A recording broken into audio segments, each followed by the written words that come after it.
tao ta sarok ka na.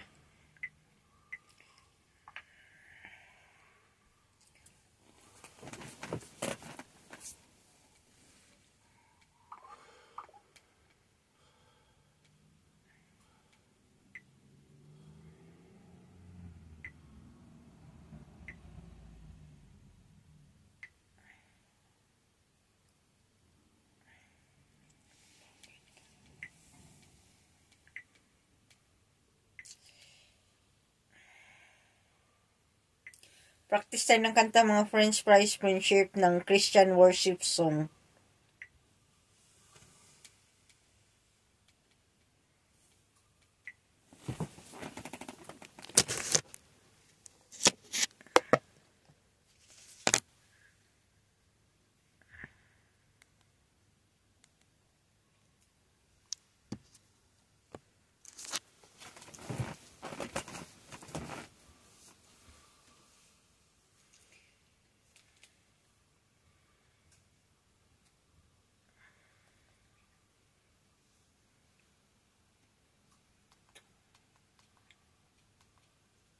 Mag-practice tayo ng kanta ng Labaw Gyud Ka.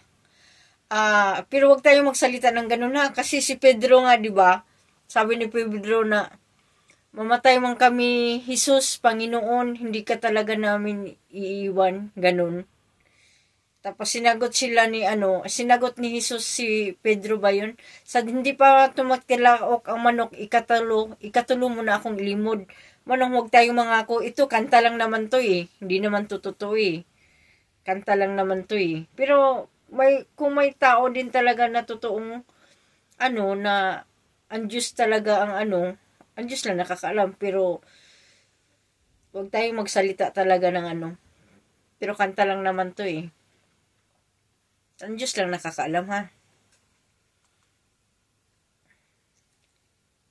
Practice tayo ng kanta.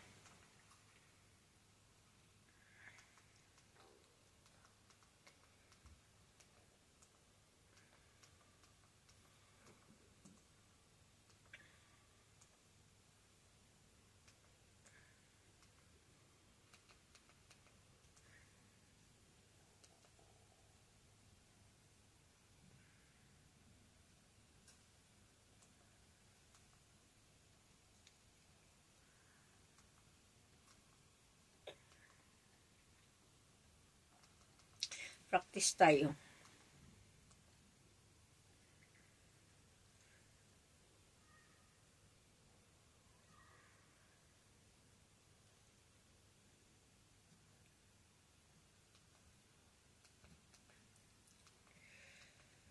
Hindi mo lang first time kong narinig tong kanta na to eh, pero kantahin natin.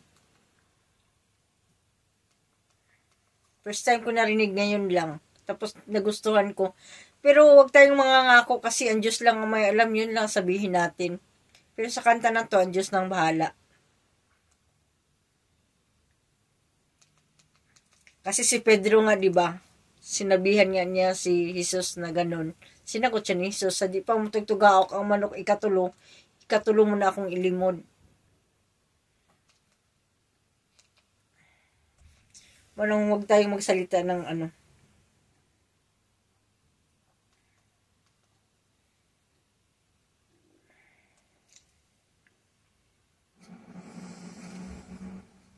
tayo magsalita ng ba yun? Basta wag tayo magsalita ng ang Diyos lang may alam sabihin natin.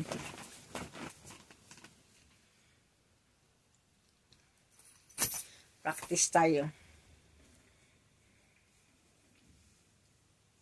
Hindi ko alam to eh. Ngayon ko lang narinig tong kanta pero kantahin natin.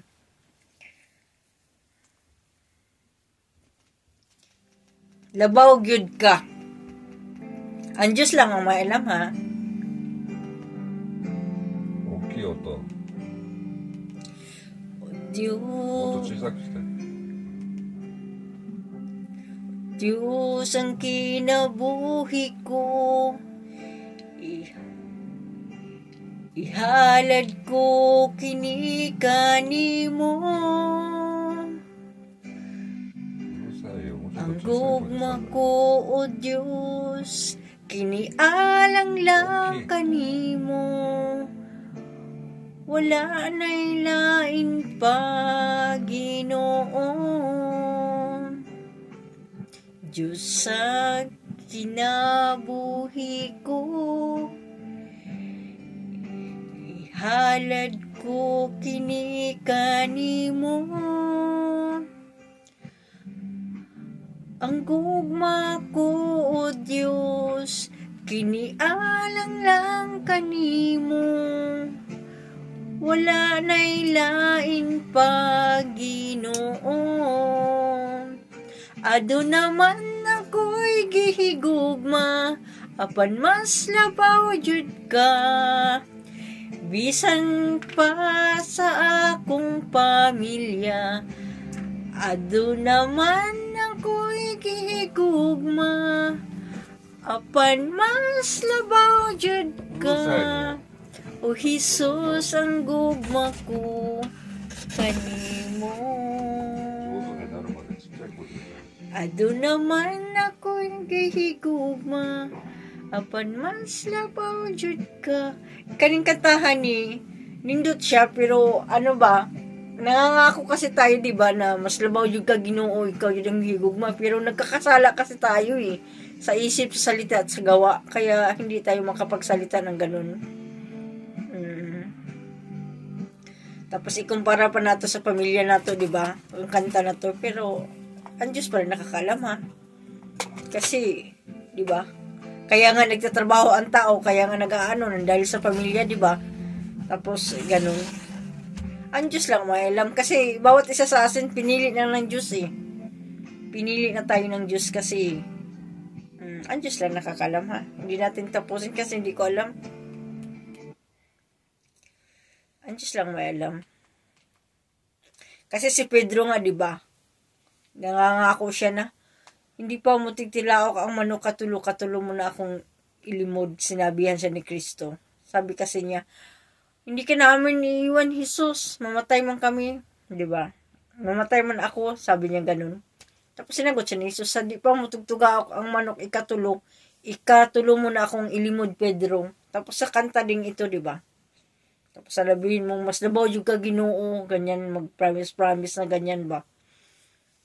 Pero, ang Diyos lang nakakalam, ha? Kasi si Pedro nga, di ba, nangako.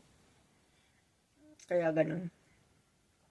Ilain nila itong kantahon kay di pa kayo kabisadong kanta.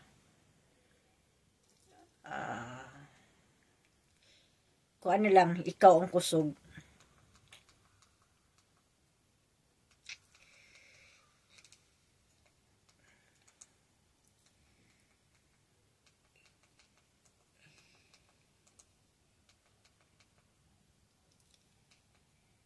Ikaw ang kusog na lang.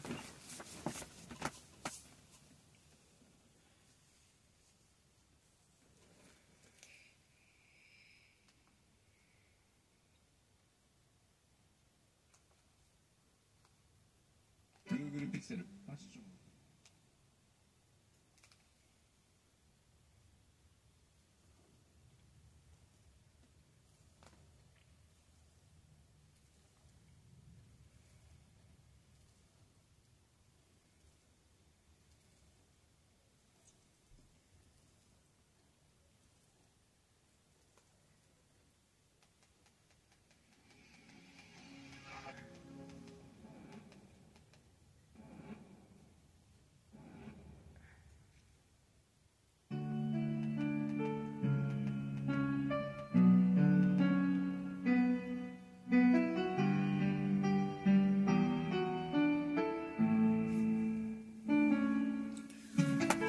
Ikaw ang kusog kanako,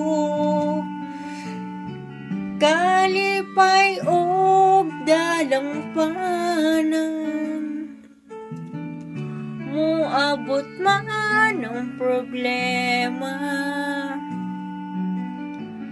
walay makapahimula, walay maikakumpara sa imong gugma.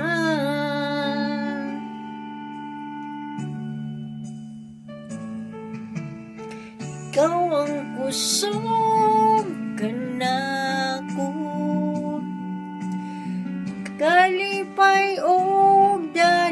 gampanan, muabot man ang problema, walay makapahimulang, walay maikakumpara sa imong gugma.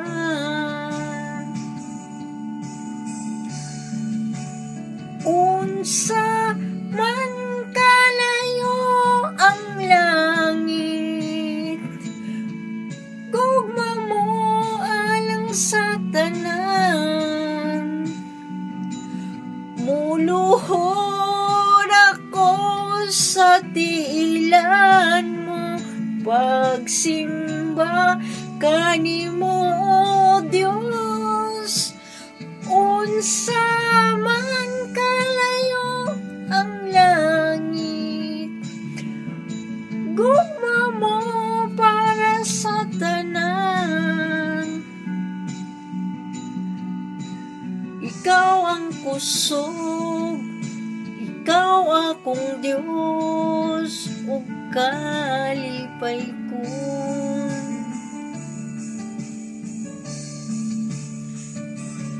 Unsa man kalayo ang langit, gugma mo alang sa tanan.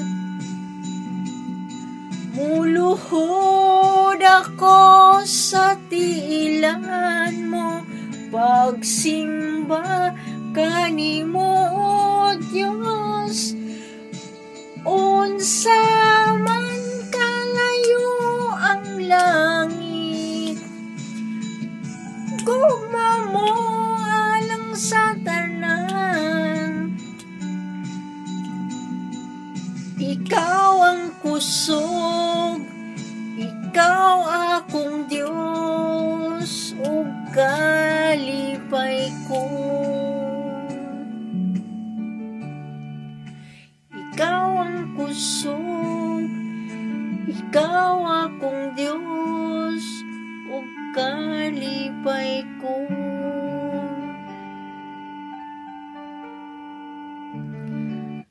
Mga friendship, mga kapatid ko kay Kristo, no? May isi-share ako sa inyo ba? Lahat ng pagkain ay pwedeng kainin, yun na sabi ng Diyos. Nasa nasa Marcos City 14 to 19, basahin nyo yun. Kasi sabi ng Diyos na kasi pumapasok sa bibig ba? At saka hindi naman pumapasok yung kinakain natin sa puso natin Pumapasok naman sa bibig, pumapasok sa tiyan, at inilalabas sa puwet ba? Tinatai lang natin. Kaya ganun. Tapos ang ayaw lang ng Diyos yung lumalabas sa atin, ibig sabihin yung mga gawain natin na kasamaan ba? Yun ang ayaw ng Diyos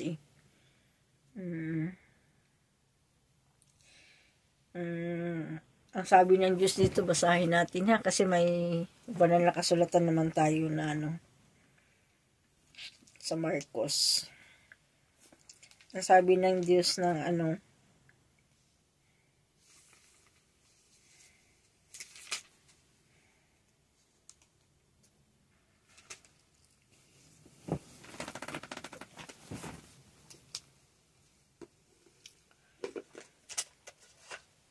sa Marcos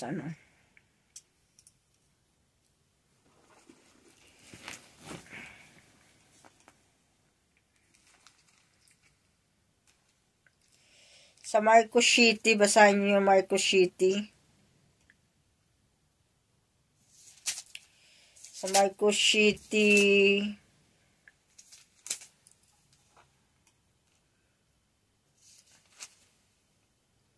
14 to 23. Basahin yung Marcos City 14 to 23.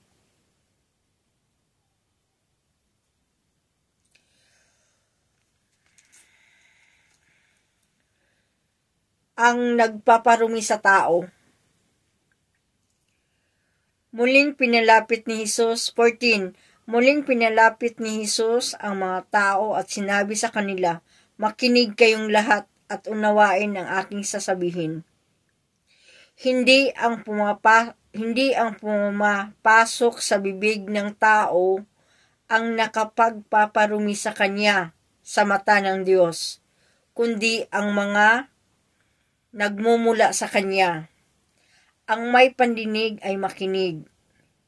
Iniwan ni Jesus ang mga tao at nang makapasok na sa bahay, siya'y tinanong ng kanyang mga alagad tungkol sa talinghaga. Kayo may ba'y wala ring pangunawa, tugon ni Jesus? Hindi ba ninyo alam na hindi nakapagpaparumi sa tao ang kinakain niya? Sapagkat hindi naman pumapasok iyon sa kanyang puso, kundi sa tiyan, at pagkatapos ay idinodumi. Sa pagsasabi nito'y para nang ipinahayag ni Jesus na maaaring kanin ang lahat ng pagkain. Nagpatuloy siya ng pagsasalita. Ang lumalabas mula sa tao ang nagpaparumi sa kanya sa mata ng Diyos. Sapagkat sa loob sa puso ng tao nagmumula ang masasamang isipang nag-uudyok sa kanya na makiapid, magnakaw, pumatay, mangalunya, mag-imbot, at gumawa ng lahat ng kabuktutan, tulad ng pandaraya, kahalayan, pagkainggit, paninirang puri, kapalaluan, at kahangalan.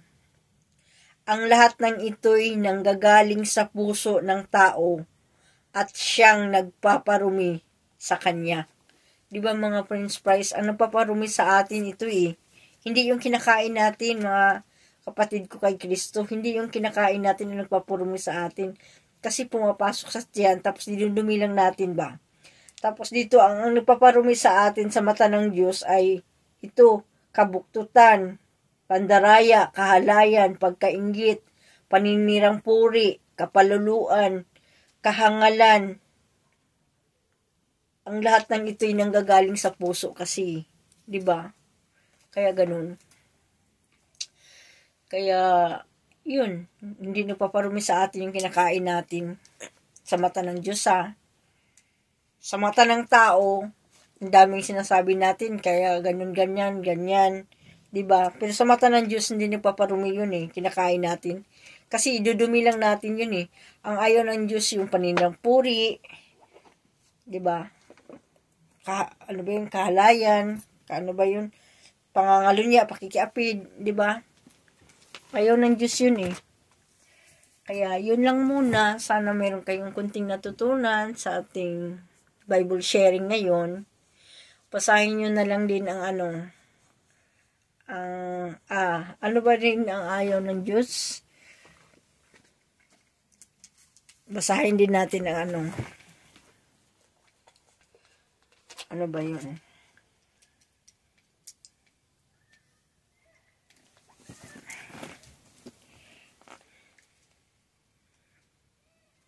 Ang pita ng laman, basahin din natin ang pita ng laman.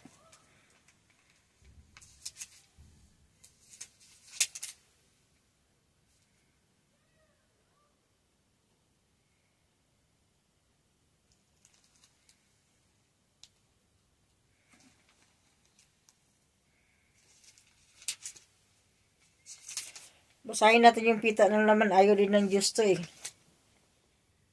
Ito. Sa Galatia 5:16 hanggang 23.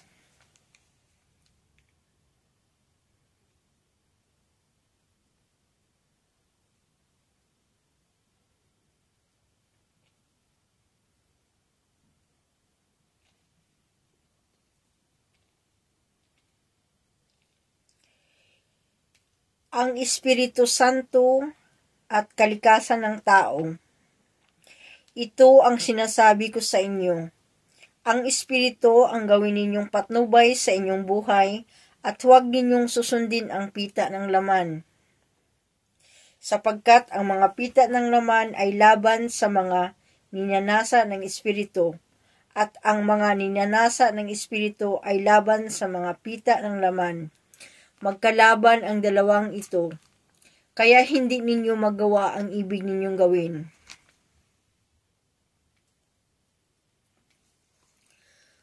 Kung kayo'y pinapatnubayan ng Espiritu, wala na kayo sa ilalim ng kautusan. Hindi maikakaila ang mga gawa ng laman. Pangangalunya, karimari-marim na pamumuhay, kahalayan, pagsamba sa Diyos-Diyosan, pangkukulam, pagkapuot, pagkagalit, paninibugho, kasakiman, pagkakabahabahagi, pagkakampi-kampi, pagkainggit, paglalasing, walang taros na pagsasaya, at iba pang tulad nito.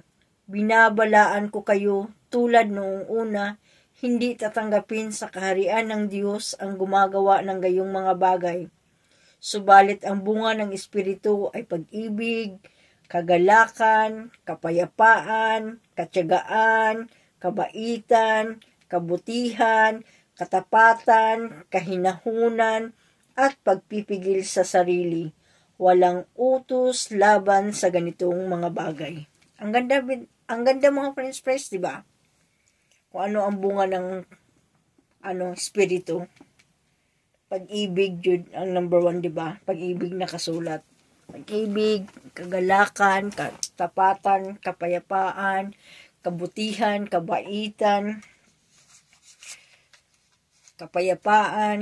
kahinahunan, katapatan, at pagpipigil sa sarili. Walang utos laban sa ganitong mga bagay. Ang ganda, di ba? Kung tayong lahat ay may mga ganun, di ba? Sa bunga ng Espiritu, ang ganda. Ang saya-saya natin, maliligtas tayong lahat. Pero ang Diyos pa rin nakakalam kasi dahil niya kay Jesucristo, di ba? Minsan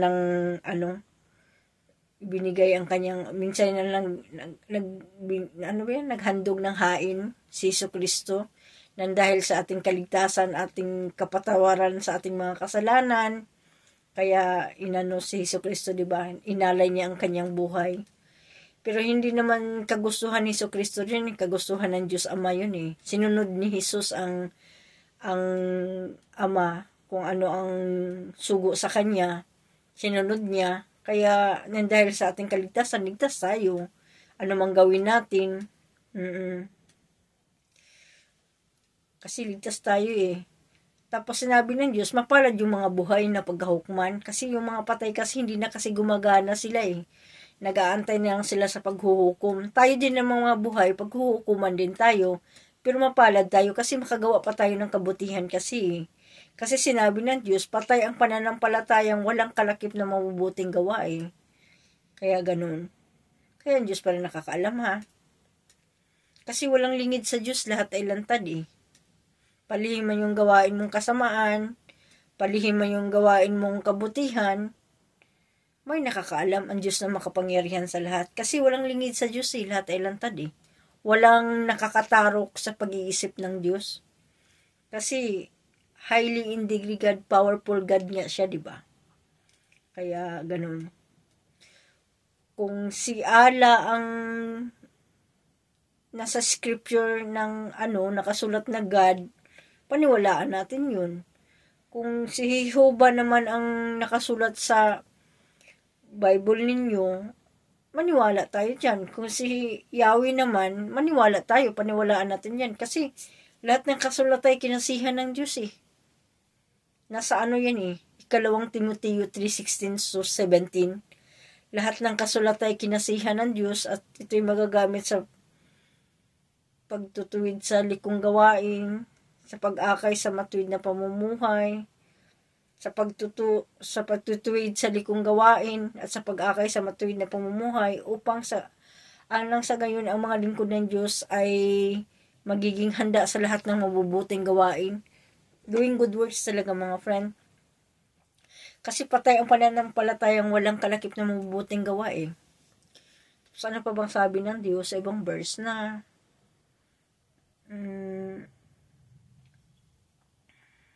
kaya Pa ba? Hindi lahat ng tumatawag sa akin, Panginoon, Panginoon, ay makapasok sa kaharian ng langit, kundi yaon lamang sumusunod ng kalooban ng aking amang nasa langit. Pagdating ng huling araw, marami ang magsasabi sa akin, Panginoon, nangaral naman kami at nagpapalayas ng mga demonyo sa iyong pangalan.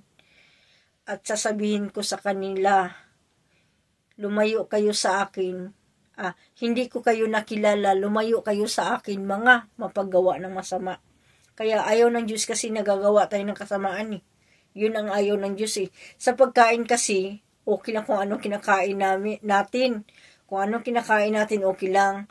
Huwag lang talagang dugo ha, na dugo-dugo pa yung bunga mo, tapos hindi luto. Huwag yun kasi kalaban ng Diyos yun eh. Sinabi ng Diyos kasi, pero pagluto kasi, sinabi ng Diyos kasi, lahat ng pagkain pwedeng kainin eh. Kasi sapagkat ito'y pumapasok sa bibig, pumapasok sa tiyan, at lumalabas sa puwit, ibig sabihin, itatai lang natin yung yung pagkain, yung kinakain natin. Ang ayaw lang ng Diyos, yung lumalabas galing sa puso natin, yung budhi natin, masama yung budhi natin. Ayaw ng Diyos yun eh, nang nakikiapid tayo. Ayaw ng Diyos yun eh. Kaya ang akala lang ng ilan na pwede maraming asawa, ganun.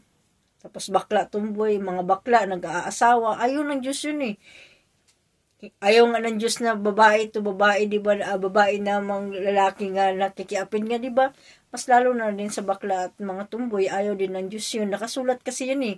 Nasa yan eh. Ano ba yun?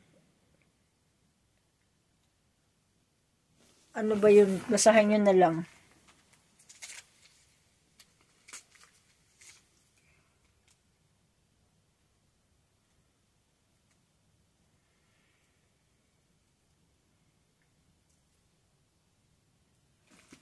Basahin nyo sa Roma 1:18. Basahin nyo yan hanggang katapusan. Basahin nyo yan. Nakasulat dyan tungkol sa bakla at tumboy.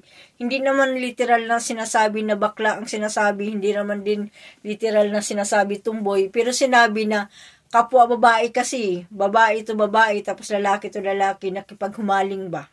Wala namang ibang gawain. Ganyan lang naman, di ba? Kaya yun ang ayaw din ng Diyos yun. Kaya iwasan natin yun.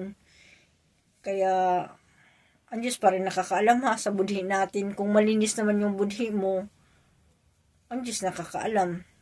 Pero kung nakipaghimaling ka na sa kapwa lalaki, sa kapwa babae, masama na yun kasi ayaw ng Diyos yun eh. Kasi ang tawag sa kanila mga suwail sa mga magulang eh. Walang mga pakundangan, mga mapagmataas, sa kanila ang pagkainggit, naghahari sa kanila ang pagkainggit, daming nakasulat sa kanila, mga suwail sa mga magulang, ganun. Lapas tanganan sa Diyos, lapas tanganan sa tagalangit, ganun. Basahin na lang natin pag Basahin natin ha, kung yung ng mga bakla at tumboy. Hindi naman literal na bakla at tumboy, pero mga lalaki nakipaghumalong sa kapwa lalaki, babae nakipaghumaling sa kapwa babae. Nakasulat kasi dito eh. Sa Roma.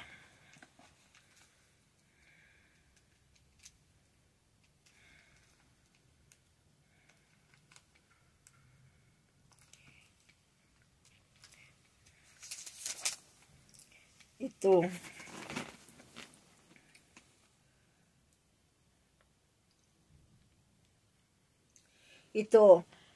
Sa Roma 18 to 32. Romans 1:18 to 22. Roma 1:18 to 32.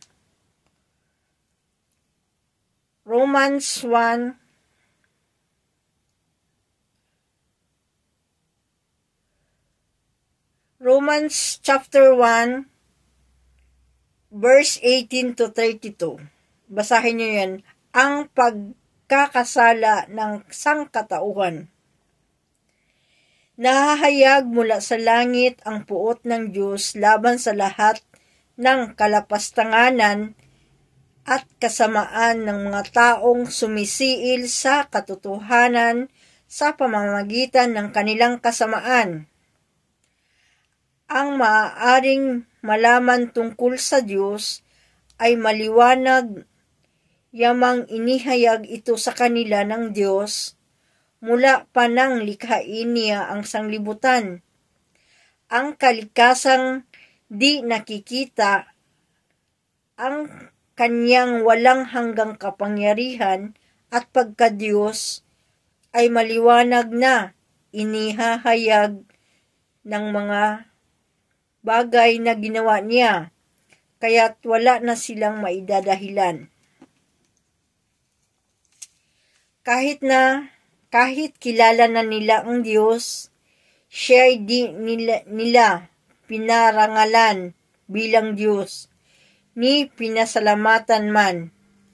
Sa halip, naghaka-haka sila ng mga bagay na walang kabuluhan at nadimlan ang kanilang mga hangal na pag-iisip. Sila'y nagmamarunong ngunit lumitaw na hangal.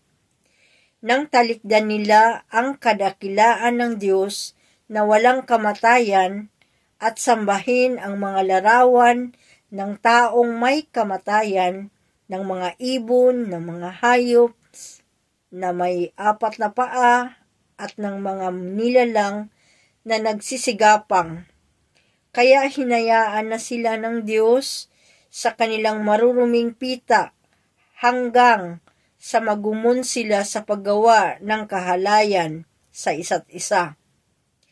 Tinalikdan nila ang katotohanan tungkol sa Diyos at pinalitan ng kasinungalingan, sinamba nila at pinaglingkuran ang nilalang sa halip na ang lumalang, na siyang dapat papurihan magpakailanman. Amen. Dahil dito'y hinayaan sila ng Diyos sa mahahalay na pita. Ayaw nang makipagtalik ng mga babae sa mga lalaki. Sa kapwa babae na lamang sila nakikipag-ugnayan. Gayon din ang ginawa ng mga lalaki. Ayaw makipagtalik sa mga babae, kundi sa kapwa lalaki na rin sila na humaling. Ang ginagawa ng mga ito'y nakahihiya, kaya't hindi nila maiiwasan ang parusa sa kanilang lisyang gawain, sapagkat ayaw nilang kumilala sa Diyos. Hinayaan sila ng Diyos sa kanilang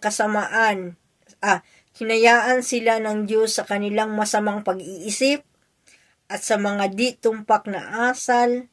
Naging alipin sila sa lahat ng uri ng kasamaan, kabuktutan, kasakiman, masasamang isip, na puno sila ng pagkainggit at masasamang hangarin, na humaling sa pagpatay, pagtatalo, at pagdaraya.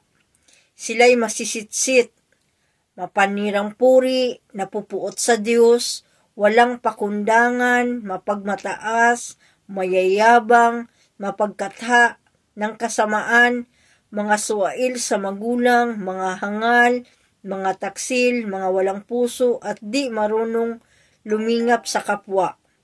Nalalaman nila ang utos ng Diyos na dapat mamatay ang gumagawa nito, gayon may patuloy sila sa paggawa nito, at natutuwa pang makita na ang iba'y gumagawa ng gayon. 'Di ba? Ano ang sabi ng Diyos dito, mga friend, 'di ba? Ang daming sinabi ng Diyos na mga suwail sa magulang, 'di ba? Gahari sa kanila ang inggit, pagkapuot, 'di ba? Hindi lang naman sila ang tinutukoy, ang bakla at tumboy, pati rin naman tayo dito. Kasi babae at lalaki, 'di ba, ang tinutukoy ng Diyos.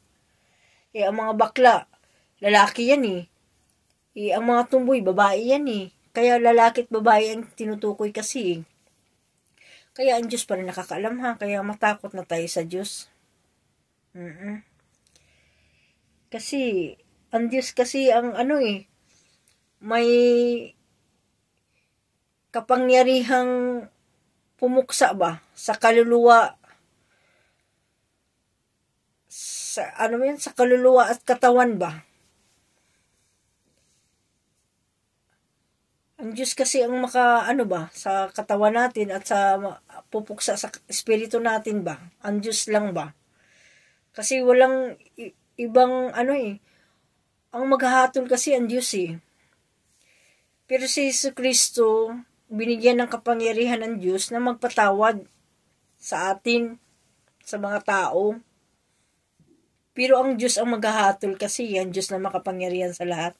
Si Kristo hindi kasi ang tagahatol eh. Ang Diyos kasi ang tagahatol eh. Kaya may hatol kasi sinabi ng Diyos na pagpapalain ko kayo ayon sa inyong mga gawa at parurusahan ko kayo ayon sa inyong mga gawa. Kaya ganun. Kaya matakot tayo sa Diyos. At saka kung magkasala man tayo, humingi tayo kaagad ng kapatawaran ng Diyos at humingi tayo ng tulong na kung nagkasala man tayo, patawarin tayo at ialis tayo sa kasalanang yaon. Kasi hindi naman talaga natin kaya bawat isa sa atin. Bawat isa sa ating mga pamilya, hindi naman talaga natin kaya na umalis sa masamang gawain kung hindi natin hiningi sa Diyos eh. Ang Diyos na kasing mag-aalis sa atin kung ito'y kasalanan, lilinisin tayo sa ating pagkatao, ialis tayo sa masamang gawain. Pero kung ito na may nakakalugod sa Kanya, ang Diyos pa rin nakakaalam. Kasi siya ang hawak sa atin, siya ang may hawak sa ating lahat eh. Umiiral man at hindi umiiral, may buhay man at walang buhay, ang Diyos lang ang may alam. Kasi bakit? Powerful God kasi siya eh. Lahat ng masama't matuwid ay pinagmasdan ko sa lahat ng dako. Pati si Satanas, pinagmasdan ng Diyos yan eh. Kaya sinabi ng Diyos na pinahintulot niyang subukin ang tao, pinahintulot niyang si Satanas ay magsubok sa tao, pero hindi ipahintulot ng Diyos sa mga taong tumatawag sa Diyos hindi pahintulot na bigyan ka ng pagsubok na hindi mo makayanan. Kaya hingin mo, before pa yun dumating yung pagsubok, hingin mo na sa Diyos yung gusto mo sa buhay mo, para pagdating ng pagsubok, matatag ka pa rin. Yung pananampalataya mo sa Diyos ay matibay pa rin. Kasi hiningi mo na sa Diyos eh. Ang Diyos kasi magpapaalala sa iyo eh. Gigisingin ka ng Diyos ba upang manalangin ka? Magbasa ka ng Biblia, magbasa ka ng Bible. Gigisingin ka kasi ng Diyos sa iyong pagtulog eh. Kung nakatulog ka. Kung sa gabi naman, kung sa umaga ka naman, busy ka naman sa trabaho, hindi mo hindi mo maranasan yun, hindi mo feel yun dahil busy ka sa trabaho, busy ka sa mga gawaing pangsanglibutan. Pero kung ikaw ay lingkod ng Diyos, kung ikaw ay anak ng Diyos, isa ka sa mga anak ng Diyos, gigisingin ka kasi ng Diyos eh. Gigisingin ka ng Diyos sa iyong pagtulog, tapos upang manalangin ka. Kasi ang Diyos kasi may hawak sa atin, bawat isa sa atin, tandaan natin yan. May buhay man at walang buhay, umiiral man at hindi umiiral, gumagalaw man at hindi gumagalaw. Basta ang Diyos lang ang may alam eh. Kaya, ang pakanan ng Diablo Satanas, meron din yan silang mga gawain eh. Meron din yan silang mga gawain, meron din silang mga... Kasi espiritu ng kasamaan yan sila eh. Pero mas powerful eh. Si God kasi eh. Sino ang laban sa atin eh? Ang Diyos ang panig sa atin, di ba? Kasi sinabi niya sa banal na salita niya, mga anak, kayo'y sa Diyos, na pagtagumpayan ninyo ang mga bulaang propeta, sapagkat ang espiritong nasa inyo ay mas makapangyarihan kaysa espiritong nasa makasanlibutan. Kaya ang Diyos pa rin nakakaalam ha.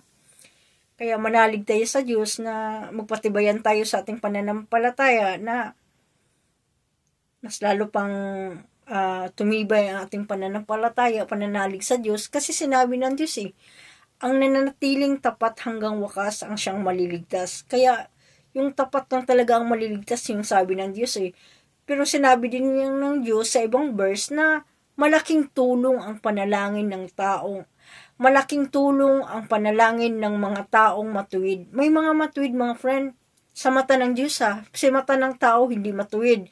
Pero sa mata ng Diyos, matuwid kasi. Malaki ang tulong ng panalangin yaon. Yung mga matuwid na nanalangin sila, malaking tulong. Kasi yun ang sabi ng Diyos, paniwalaan natin yun mga friend. May mga matuwid.